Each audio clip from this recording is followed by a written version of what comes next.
মিনতি, মই তোমাৰ ওচৰলৈ অহাৰ কাৰণটো তোমাক কোৱা হোৱাই নাই নহয়। কওক নবৌ, আপোনাৰ ইমান ব্যস্ততাৰ মাজতো যে আজি আপুনি আমাৰ ঘৰলৈ আহিলে। মিনতি, তুমিচোন জানাই আমাৰ ঘৰখনৰ কথা। ৰাতিপুৱাৰে পৰা কামৰ পৰা আজৰিয়ে নাই বুজিছা। এখেতকো আকৌ 8 বজাতে অফিচলৈ খুৱাই বোৱাই সোনকালে উলিয়াই পঠিয়াব লাগে নহয়। লগতে আকৌ এইবাৰ আমাৰ পাহিকো নতুনকৈ স্কুলত নাম লগাই দিছোঁ। হয় নেকি নবৌ? পাহিক তেনে এবাৰ স্কুলত দিছে? পাহি আৰু আমাৰ মাজনী এবছৰহে সৰু ডাঙৰ আৰু। হয়। পিছে এইখিনিতে কথা এটা হৈছে, পাহিৰ স্কুলখন আকৌ দেউতাকৰ অফিচলৈ যোৱা ৰাস্তাটোত নহয়। সেয়েহে পাহিক স্কুললৈ ময়ে অনা নিয়া কৰিব লাগিব। মিনতি, মই তোমাৰ ওচৰলৈ বৰ ডাঙৰ সহায় এটা বিচাৰি আহিছোঁ। ডাঙৰ সহায়? কি ডাঙৰ সহায় নবৌ? আপুনিচোন মোৰ অৱস্থাটোৰ কথা জানেই। তথাপিও কওকচোন বাৰু, মই আপোনাক কেনেধৰণৰ সহায় কৰিব পাৰোঁ? ভয় খাব নালাগে মিনতি, তুমি চিন্তা নকৰিবা। আগতে মোৰ কথাটো শুনাচোন। কওকচোন বাৰু তেনেহ'লে। ৰাতিপুৱা সময়টো কামৰ বাবে বৰ খৰধৰ হয়ও। সময়বোৰ যে পাখি লগা কাঁড়ৰ দৰে, কেনেকৈ পাৰ হৈ যায় ধৰিবই নোৱাৰিচোন। দেউতাককো আকৌ সময়মতে অফিচলৈ উলিয়াই পঠিয়াব লাগে। লগতে আকৌ পাহিকো স্কুললৈ ৰেডি কৰা, আৰু তাইৰ লগতে ময়ো ওলাব লাগিব নহয়। মিনতি, তুমি মোৰ ভনীৰ দৰেই।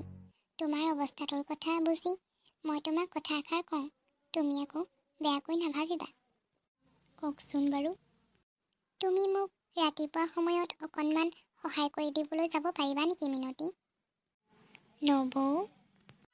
এনেই নালাগে মিনতি, ইয়াৰ বিনিময়ত তোমাক মই মাহেকৰ মূৰত 3000কৈ পইচা দিম। এই টকাৰে মাজনী মানে সুমনৰো 2 এপদ প্ৰয়োজনীয় বস্তু ল'ব পাৰিবা। লগতে ঘৰখন চলাবলৈও তোমাৰ অকণমান সহায় হ'ব বুলি ভাবিহে কথাষাৰ ক'লোঁ মিনতি। তুমি আকৌ কথাবোৰ বেয়াকৈ নল'বা দেই। নাই নবৌ, বেয়াকৈ একো কিয় ভাবিম? আৰু মোক কাম এটাৰ বৰ প্ৰয়োজন হৈয়ে আছে। মোৰ বাবে নহ'লেও মাজনীৰ ভৱিষ্যতটো ভাল কৰিবৰ বাবে মই কাম কৰিবলৈ যাম নবৌ। মাজনীৰ পঢ়া শুনাৰ বাবেও লাগতিয়াল 2 এপদ বস্তু ল'বলৈও পইচাৰ বৰ অভাৱ হয়। আৰু তাই যদি বিচৰা বস্তুটো মই তাইক লৈ দিব নোৱাৰোঁ, তাই মন বেয়া কৰি বহি থাকে। আজি কেইদিনমানৰ পৰা তাই মোক এটা কথা প্ৰায়ে কৈ আছে, মা, স্কুলৰ বাকী ল'ৰা ছোৱালীবোৰৰ বেগবোৰ বৰ ধুনীয়া ধুনীয়া।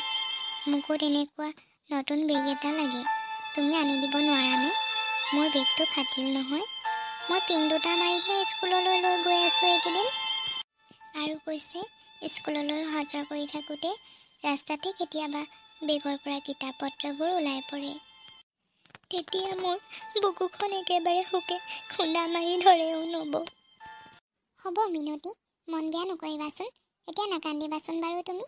মই পাহিৰ স্কুলৰ বাবে লাগতিয়াল বয় বস্তুবোৰৰ বজাৰ কৰিবলৈ যাম নহয়, তেতিয়া বাৰু সুমনলৈও নতুন বেগ এটা লৈ আহিম।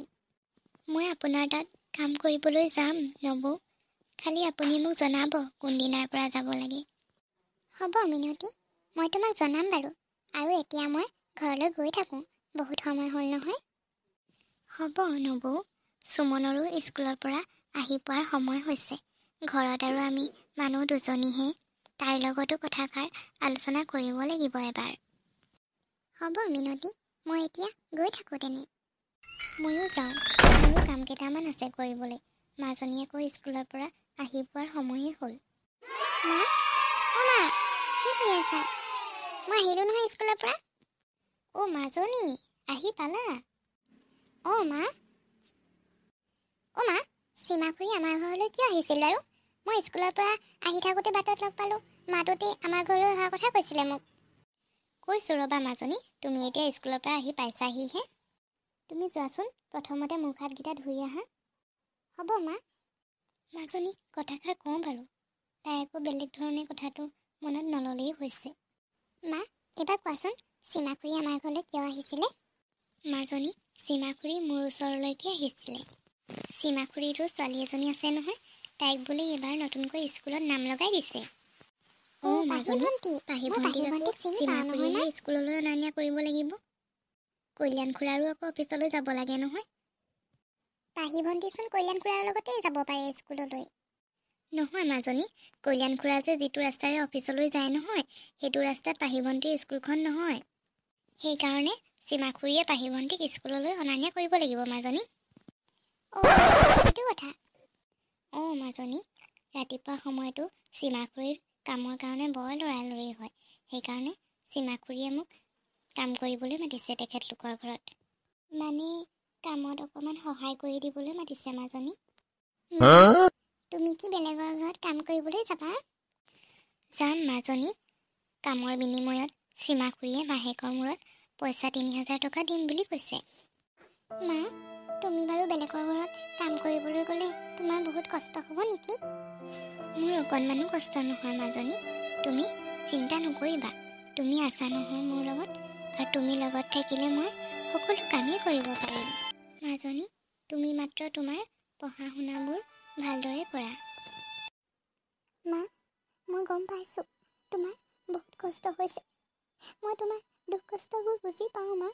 আৰু দেউতাৰ অবিহনে জীৱনটো যে কিমান কষ্টকৰ মই বুজি পাওঁ। কিন্তু দেউতা নাই যদিও তুমি আছা মা। তুমিয়ে মোৰ পৃথিৱী, আৰু তুমিয়ে মোৰ বাবে ভগৱান। মাজনী, কিয় কান্দিছা তুমি? নাকান্দিবাচোন। মাজনী, তুমিয়ে মোৰ সকলো। তুমি যদি সুখত থাকা, ইয়াতকৈ আৰু মোক একো নালাগে মাজনী। তোমাৰ সুখতেই মই সুখী। মা, তুমি মোৰ বাবে আদৰ্শ, আৰু তুমি মোৰ প্ৰেৰণাৰ উৎস। মোৰ জীৱনৰ পথ প্ৰদৰ্শক তুমি। প্ৰতিটো সময়তে তুমি মোৰ কাষতে থাকিবা মা। আৰু দেউতা নাথাকিলেও তুমি আছা মোৰ কাষত। মাজনী, মা, ভগৱানে মোক তোমাৰ দৰে এগৰাকী মা দিছে। ইয়াতকৈ আৰু মোক একো নালাগে মা। তুমি অকণমানো চিন্তা নকৰিবা, মই এদিন সকলো ঠিক কৰি দিম। মাজনী, ইমান ডাঙৰ ডাঙৰ কথাবোৰ ক'বলৈ তুমি ক'ৰ পৰা শিকিলা? মা, মই কাইলৈ ৰাতিপুৱাই নামঘৰলৈ যাম, আৰু ভগৱানক প্ৰাৰ্থনা কৰিমগৈ তোমাৰ হৈ। তুমি যাতে সদায় ভালে কুশলে থাকা মা, আৰু সদায় মোৰ কাষতে থাকিবা তুমি। মোৰ প্ৰতিটো সময়তে সাহস হৈ মোৰ লগত থাকিবা মা। হ'ব মাজনী, মই সদায় তোমাৰ লগতেই আছোঁ।